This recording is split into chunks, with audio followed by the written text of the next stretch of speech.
আমার বাচ্চারা এখন ভালো মেয়ে, তারা পড়ালেখা করতে এসছে দুপুরবেলা। তো আমি পড়তে বলছি, সাথে সাথে পড়তে বসছে। আমার বুঝদার মেয়ে, ছোট ছোট মেয়েটা, ওরা খুব ভালো পড়ালেখা করে। দেখুন, এই অঙ্কটা একা একা করবে, আমাকে দেখাই দিতে হবে না, ও একাই করতেছে। অঙ্কটা ওরা পারে, তো সেটা আজকে পরীক্ষা নেওয়া হচ্ছে। তো দেখা যাচ্ছে অঙ্কটা করতে পারবে, বোঝা যাচ্ছে। এটা ওদিকে ফলো, দুষ্টুমি করে না, পড়ার সময় দুষ্টুমি করতে হয় না। ওই পাশে যাও, যাও ওই পাশে শো যাই, যাও বাবা, কেন ওটা ই করো না, সে গায়ে সেটে। এখন পড়ালেখা করতেছে জানলার পাশে বসে। জানলার আলো একটা অন্যরকম, লাইটের আলোতে আমার ভালো লাগে বেশি, কিন্তু তবে জানলার আলোটাই বেশি ভালো লাগে। বাইরের দৃশ্যটা খুব সুন্দর। আমি একটু বাইরের দৃশ্য আনলাম। এই অঙ্কটা করতেছেও এখানে 5-এর এই অঙ্কটা করতেছে। এখানে 4টে অঙ্ক আছে, 4টে অঙ্ক করবে, এই 4টে অঙ্ক করবে। এই 4টে অঙ্ক করলে আজকে বিকেলে মজা কিনে দেবো। যদি যদি যদি এই অঙ্ক কটা করতে পারো তাহলে বিকেলে ভালো মজা কিনে দেবো। তাহলে আর যদি করতে না পারো তাহলে কিন্তু দেব না, ঠিক আছে? আগে করো। আমি করতেছি, তাসবিহ তো করে না হলে তাসবিহ পাইবে না। আজকে কি পড়া আছে তোমার? পড়া আছে? শনিবার না? হ্যাঁ, আজকে শনিবার না? কেন কয়দিন? শুক্র শনি 2 দিন বন্ধ।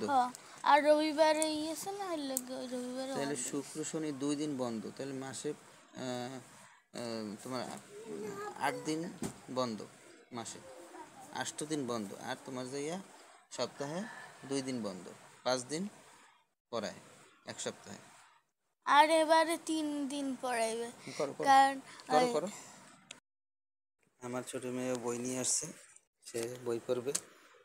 পড়ার পরিবেশ থাকলে সবাই বই নিয়েই দৌড়াদৌড়ি করে, আর যদি পড়ার পরিবেশ না থাকে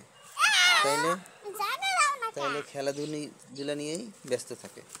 তাই আমি যতক্ষণ দুপুরবেলা বাসায় থাকি, তো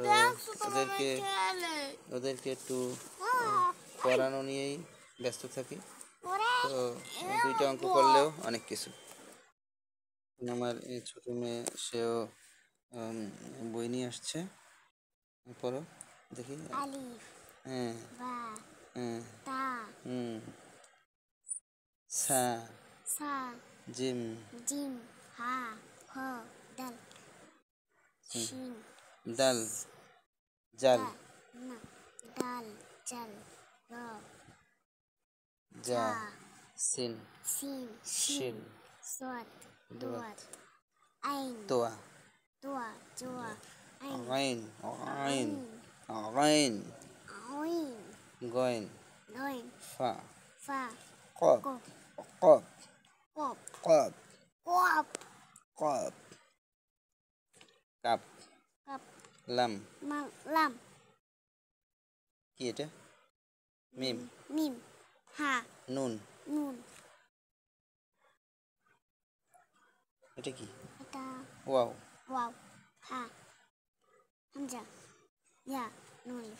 গুড, মোটামুটি ভালোই পারছে, গুড। এখন তোমাকে বিকেলে একটা চকলেট দেবো, ঠিক আছে? তুমি ভালো পারছো, সেই জন্য তোমাকে একটা চকলেট দেবো, গুড। আপনাদের বাচ্চারা যদি বাসায় পড়তে না চায় তাহলে পড়ার পরিবেশ তৈরি করে দেবেন, তখন দেখবেন সবাই পড়তে চাইবে। আর পড়ার পরিবেশ যদি না তৈরি করে দেন তাহলে পড়ার পরিবেশ না থাকলে পোলাপান পড়তে চায় না। তাই পোলাপানের দোষ দেবেন না, কারণ এই দোষটা হচ্ছে গার্জিয়ানের, পরিবেশের এবং বাসার।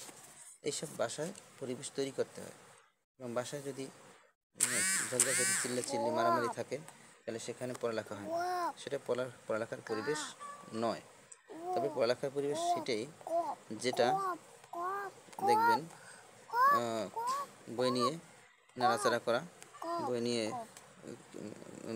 সময় কাটানো, ঠিক আছে? আপনি যখন বাসায় অবসর সময় অফিস থেকে বাসায় ফিরবেন, তখন অবসর সময় থাকে, তো জানলার পাশে বসবেন। জানলার পাশে বসে, এই যে জানলা আমাদের, এই জানলার পাশে বসছি, জানলার পাশে বসে আমরা বই নিয়ে নাড়াচাড়া করতেছি। বই নিয়ে নাড়াচাড়া করতে করতে ওদের পড়ার আগ্রহ তৈরি হয়েছে। তো আমি চিন্তা করলাম যে বইটা নিয়ে আসুক, 2টা অঙ্ক করলেও অনেক উপকার হবে। তো বইটা নিয়ে আসছে, তো অঙ্ক করতেছে। আর এদিকে ওর অঙ্ক করা দেখে আমার ছোট মেয়ে, সেও বই নিয়ে আসছে একা একা। আমি ওকে বলি নেই,